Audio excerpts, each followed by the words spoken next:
নমস্কার, রিয়াজ কিচেন থেকে আজকে আমি বানিয়েছি ভেজ মেয়ো স্যান্ডউইচ। ভিডিওটি আপনারা দেখুন, ভালো লাগলে লাইক কমেন্ট শেয়ার করে দেবেন। আমি আজকে বানাবো ভেজ স্যান্ডউইচ। প্রথমে আমি ফ্রাইং প্যানটা গরম করে নিলাম, এবার আমি পাউরুটিটাকে ভালো করে সেঁকে নেব।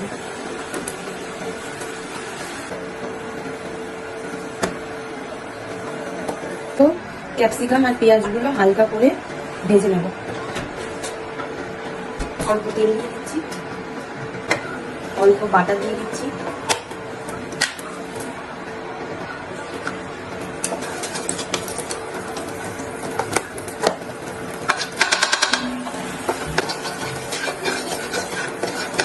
প্রথমে পেঁয়াজটাকে দিয়ে দিচ্ছি।